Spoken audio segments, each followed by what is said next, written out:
ونؤمن به ونتوكل عليه ونعوذ بالله من شرور أنفسنا ومن سيئات أعمالنا من يهده الله فلا مضل له ومن يضلله فلا هادي له ونشهد أن لا إله إلا الله وحده لا شريك له ونشهد أن سيدنا ومولانا محمدا عبده ورسوله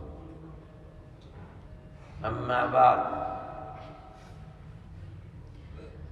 کل یہ بات چل رہی تھی کہ اللہ کا ذکر کرنے والے آدمی کو چند چیزوں کا بڑی مضبوطی سے خیال رکھنا چاہیے۔ وہ صوفیہ جو نرے صوفی نہیں ہیں بلکہ اللہ نے ان کو قرآن و حدیث کا علم بھی دیا ہے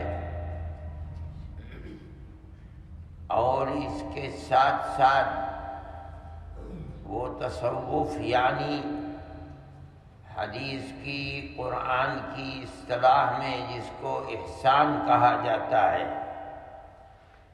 اس کو حاصل کرنے کے لیے کوشش کرتے ہیں۔ ان علماء کے نزدیک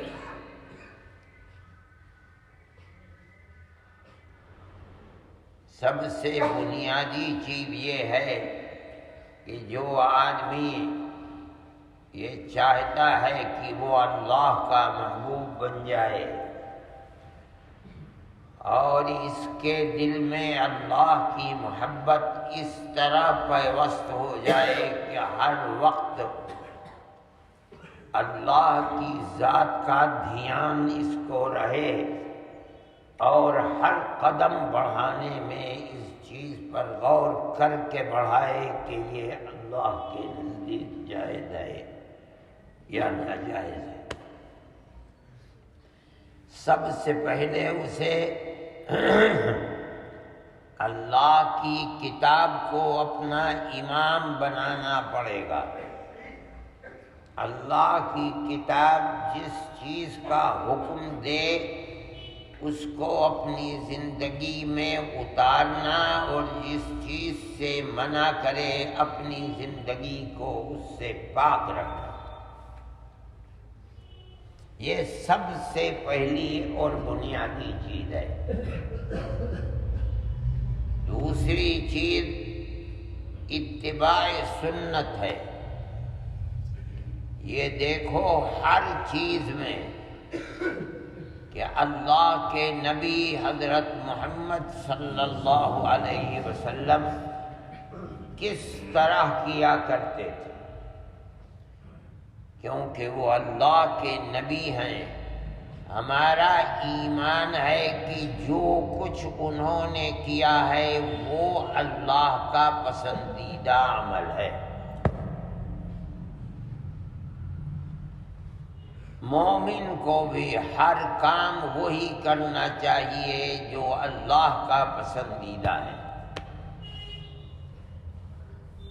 یہ جاننا کہ کیا عمل پسندیدہ ہے کیا عمل پسندیدہ نہیں ہے، اللہ کے نبی کی زندگی کو دیکھو۔ وہ مسجد میں جس طرح داہنا پیر رکھ کر چلتے تھے اور نکلتے تھے تو پہلا بایاں پیر نکالتے تھے، اس کا مطلب یہ ہے کہ اللہ کا پسندیدہ عمل یہی ہے۔ وہ کھانا کھاتے تھے، پانی پیتے تھے تو بسم اللہ کر کے کھاتے تھے۔ پتہ چلا کہ اللہ کا پسندیدہ عمل یہی ہے۔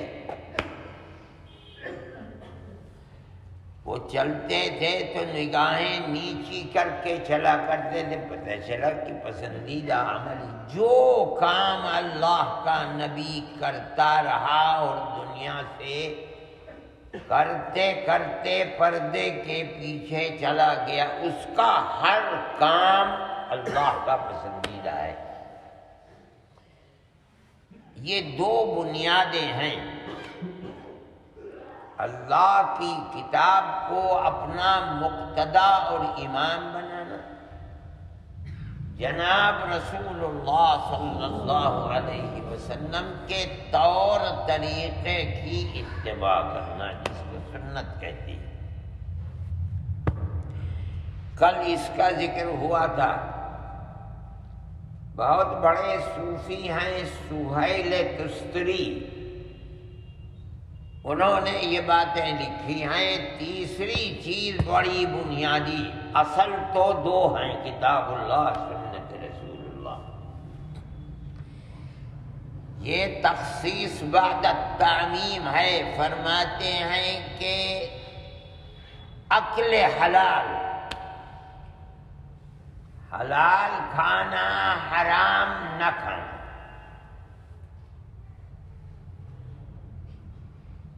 یہ بڑی بنیادی چیز ہے۔ کہا جاتا ہے اصل میں تو اللہ کی کتاب میں ہے، رسول اللہ کی سنت میں ہے۔ جب کتاب کو اور سنت کو امام بنا لیا تو اس کے اندر اکل حلال، حلال کھانا آ گیا، حرام سے بچنا۔ لیکن خصوصیت کے ساتھ یہ بڑی بنیادی چیز ہے کہ حلال کھائے، حرام کھانے سے بچے۔ آدمی اگر حلال کی پابندی نہیں کرتا ہے، حرام کھاتا ہے، تو چاہے وہ کتنا ہی ذکر کر لے، کتنا ہی قرآن پڑھ لے، کتنی ہی نمازیں پڑھ لے، کتنے ہی روزے رکھ لے، اس کا عمل مقبول نہیں ہے۔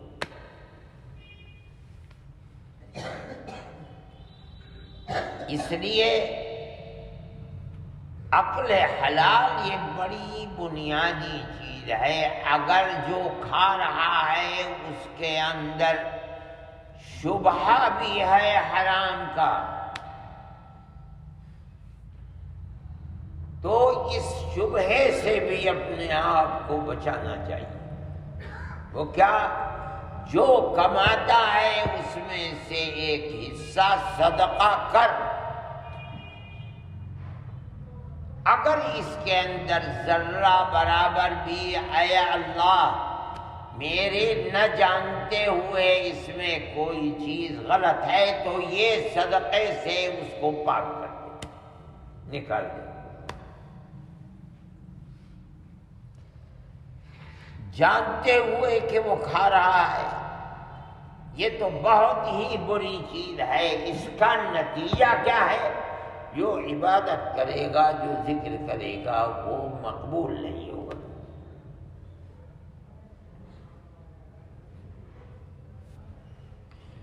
قرآن کے اندر فرمایا ہے یا ایھا الذین آمنوا، یا ایھا الناس، اے لوگو، کلوا مما فی الارض حلالا طیبا، اے لوگو ساری زمین و آسمان تمہارے لیے بنائی ہے۔ زمین و آسمان میں جو پیدا ہوتا ہے تمہارے لیے بنایا ہے۔ جو جانور ہیں، جو مچھلیاں ہیں، جو سبزیاں ہیں، گھاس ہے، پھوس ہے، سب تمہارے لیے بنایا ہے، کھاؤ۔ اللہ فرماتا ہے حلال کھاؤ، حرام نہ کھاؤ، بس اتنی بات ہے۔ حرام دو طرح ہوتا ہے، ایک تو وہ ہے کہ جس کو اللہ نے کہہ دیا کہ یہ حلال ہے، یہ حرام ہے۔ کتا مت کھاؤ، حرام ہے۔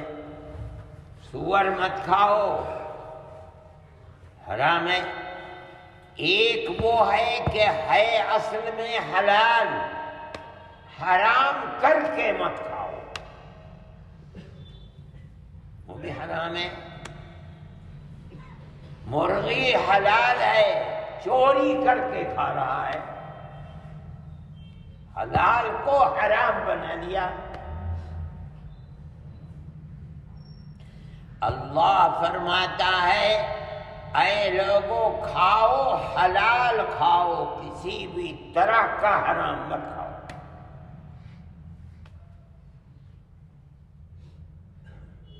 دوسری چیز طیب کھاؤ، کیا مطلب؟ ناپاک مت کھاؤ، پاک کھاؤ۔ یہ بھی وہی چیز ہے، حلال ہے، حلال کو ناپاک بنا لیا۔ فرماتے ہیں حلال کھاؤ، حرام نہ کھاؤ، کسی طرح کا بھی حلال کو حرام کر لیا، اپنے آپ کو بچاؤ۔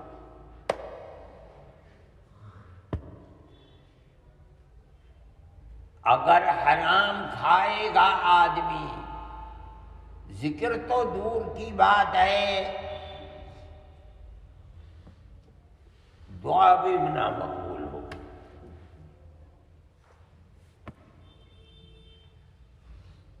ذکر تو کرتے کرتے کرتے کرتے اپنا اثر دکھلائے گا، دعا تو آدمی ہر وقت محتاج ہے قبولیت کا۔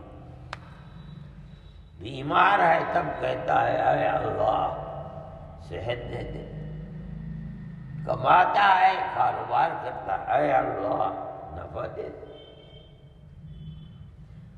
گھر میں آئے اے اللہ میرے بچوں کو تندرست، ہر وقت دعا دعا دعا دعا۔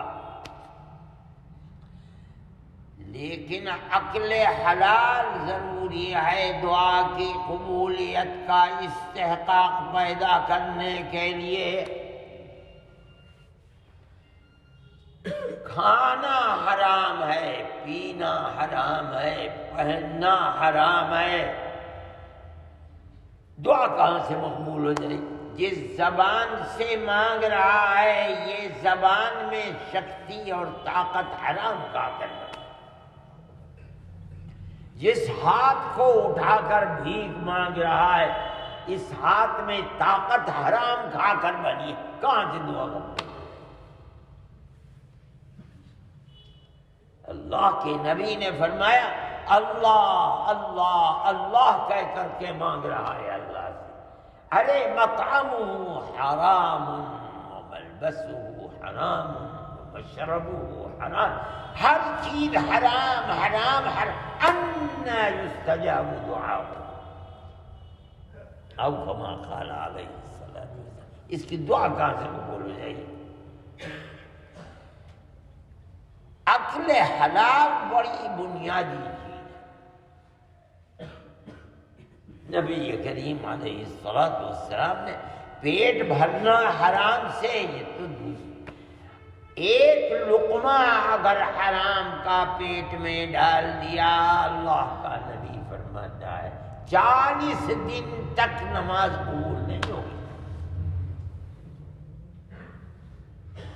ایک لقمہ، اس کا مطلب ہے کہ اس حرام کا اثر ایک لقمے کا 40 دن رہتا ہے، اٹھنا بیٹھنا، رکوع کرنا، سجدہ کرنا، دعا کرنا، ہر چیز حرام کے اثر سے ہو رہی ہے، کہاں سے قبولیت؟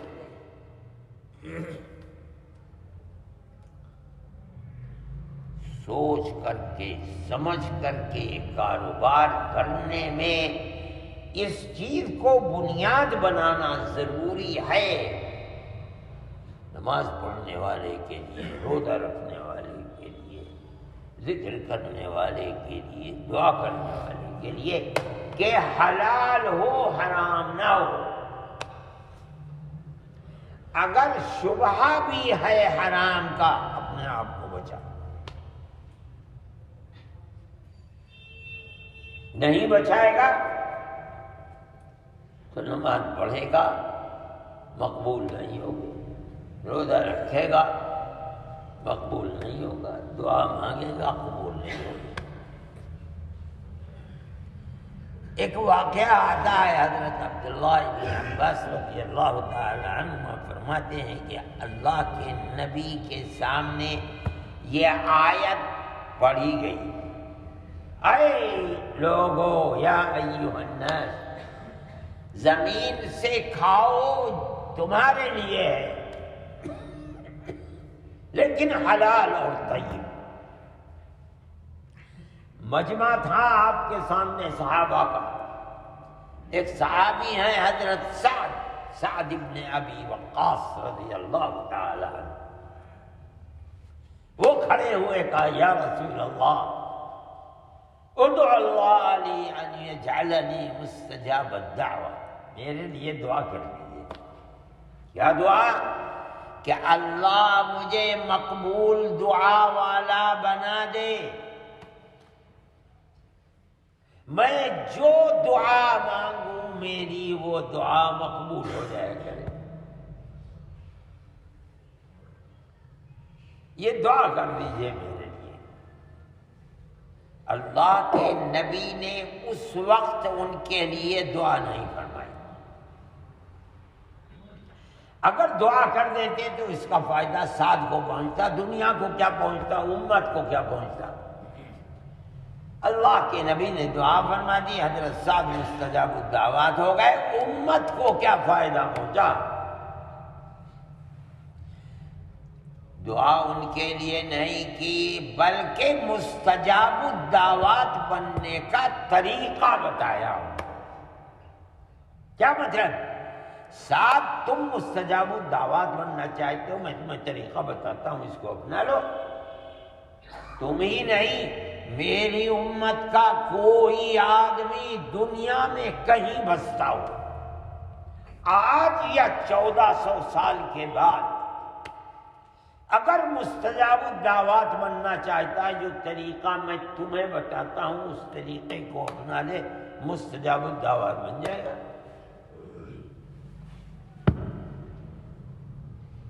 اس لیے اللہ کے نبی نے، حضرت محمد صلی اللہ علیہ وسلم نے سعد بن ابی وقاص رضی اللہ تعالی عنہ کو مقبول دعا والا بننے کا طریقہ بتایا، ایک لفظ میں۔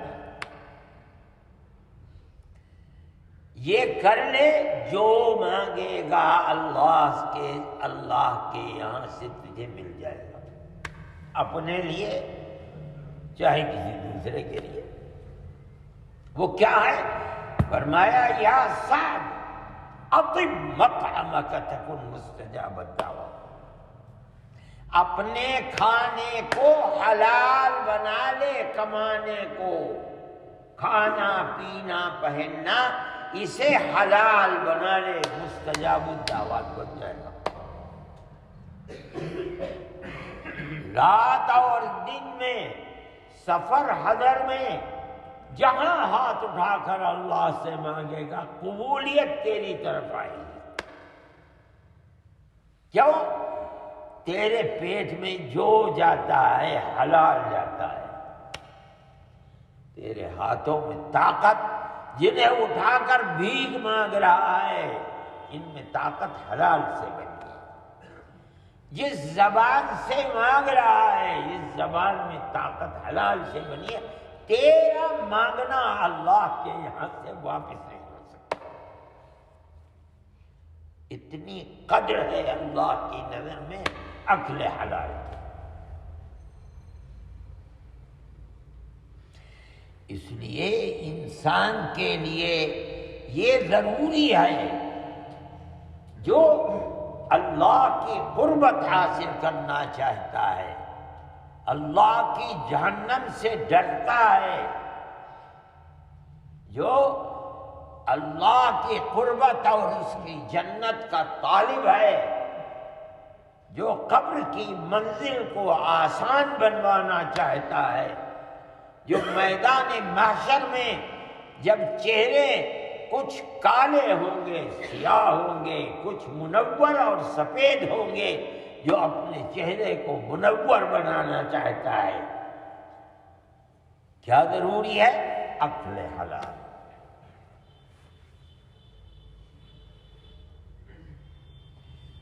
اس لیے صوفیاء کے نزدیک جو اہل اللہ تھے، ان کے نزدیک اس کی بڑی اہمیت تھی۔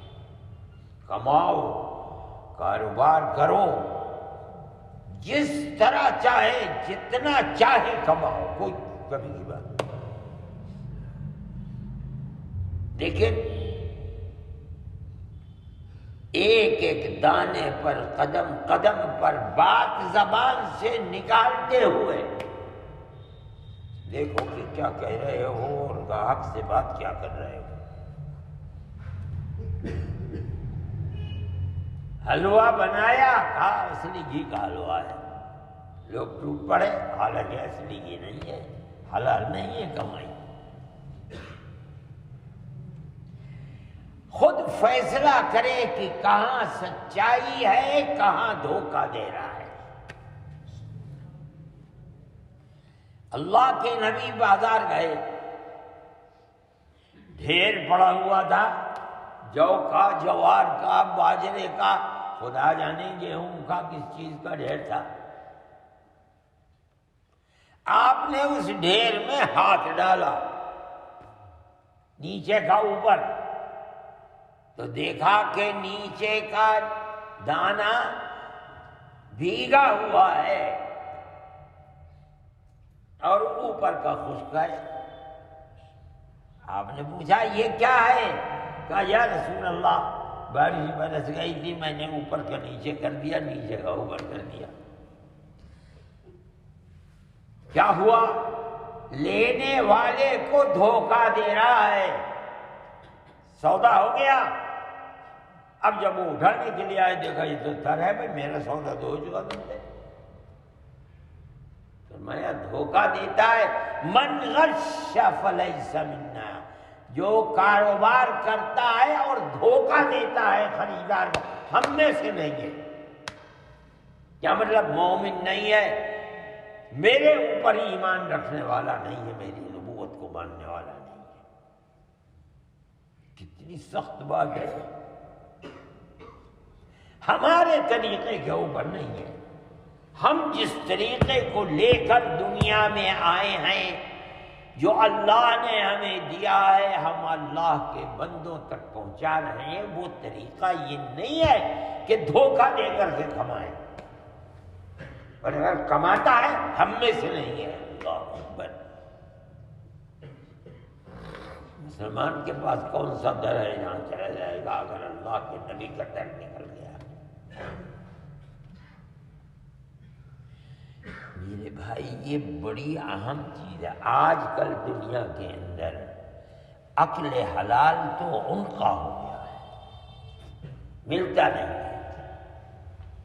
لیکن آدمی کو بہت نہ ملے، کم ملے، تھوڑا ملے، مگر 100% اطمینان کے ساتھ ملے کہ حلال ہے۔ تھوڑا ملے یہ بہت خدا کی نعمت ہے، بمقابلہ اس کے کہ بہت ملے اور حلال نہ ہو، اس کے اندر حرام کی آنکھ۔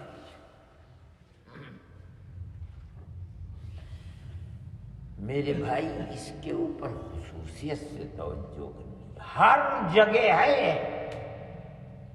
ملازم ہے جو تنخواہ لے رہا ہے، یہ بدلہ ہے اپنی خدمت کا، جتنا لے رہا ہے خدمت کر رہا ہے اتنی۔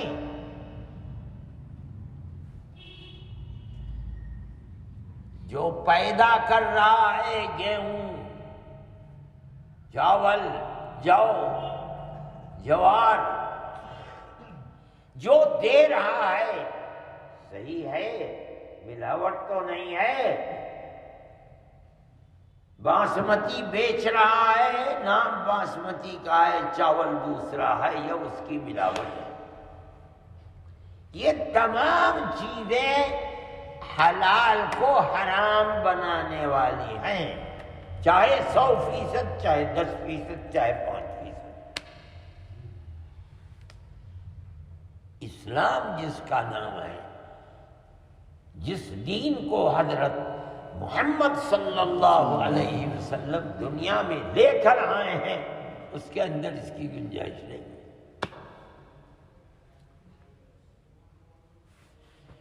میرے بھائی اس کا خیال رکھنا چاہیے، یہ ضروری ہے خیال رکھنا۔ اللہ کا ذکر کرنے والے کے کمائی میں اگر شفافیت اور حلال نہیں ہے، جو پہن رہا ہے، جو کھا رہا ہے، جو پی رہا ہے، جو برت رہا ہے، اس کے اندر حلال کے ساتھ حرام مل رہا ہے، میرے بھائی اس کے ذکر میں برکت نہیں ہوگی، اس کی دعا مقبول نہیں، نامقبول ہوگی۔ روئے گا، تڑپے گا، مانگے گا، مگر کوئی جواب اللہ کی طرف سے نہیں۔ مسلمان مصائب و آلام میں دنیا میں پھنسا ہوا ہے۔ اگر دیکھو پڑھو تو لگے گا کہ مسلمان کے علاوہ کوئی دنیا میں جلتے پتھر پر بیٹھا ہوا نہیں ہے، ایک ہی قوم ہے، ساری دنیا کی نظر اسی کے اوپر ہے۔ اللہ ارحم الراحمین ہے، ہم مانگتے ہیں، روتے ہیں، بلکتے ہیں، تڑپتے ہیں، ہماری اولاد ہمارے سامنے ماری جاتی ہے، جیلوں میں بھری جاتی ہے، عمر قید کی سزائیں دی جاتی ہیں، کیا کیا ہوتا ہے، ہماری دعا خدا کے یہاں مقبول نہیں ہوتی، رد ہو جاتی ہے کوئی نہ کوئی چیز۔ اس پر غور کرنا چاہیے۔ حضرت سعد رضی اللہ تعالی عنہ سے آپ نے فرمایا انہوں نے گرہ باندھ لی،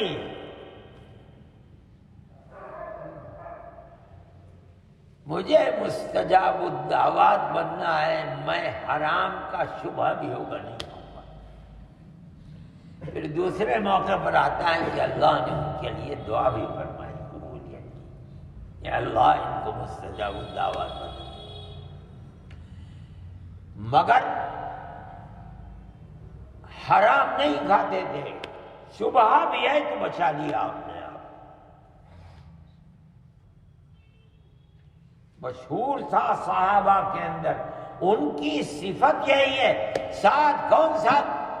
مجاب الدعوات، جن کی دعا مقبول ہے، جو مانگ لیا خدا کی طرف سے مل گیا۔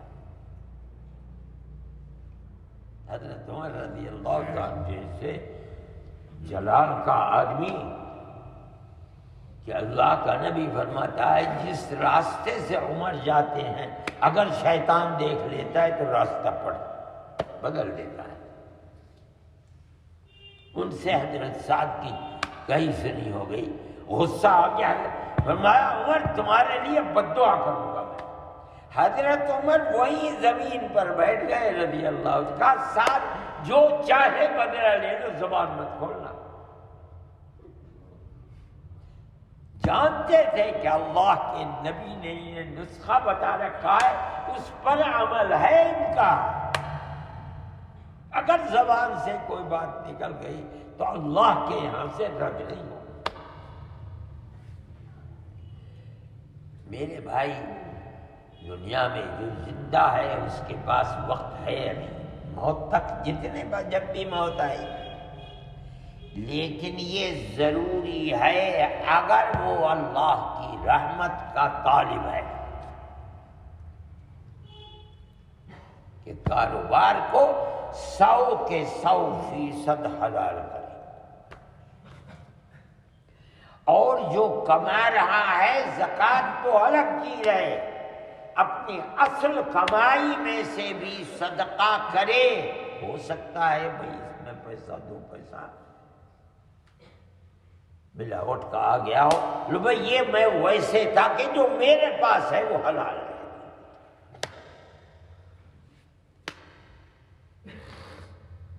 اپنی آخرت کو بنانے کے لیے، اپنی عبادات کو مقبول بنانے کے لیے اپنی آخرت کو آباد کرنے کے لیے، قبر کی منزل کو آسان کرنے کے لیے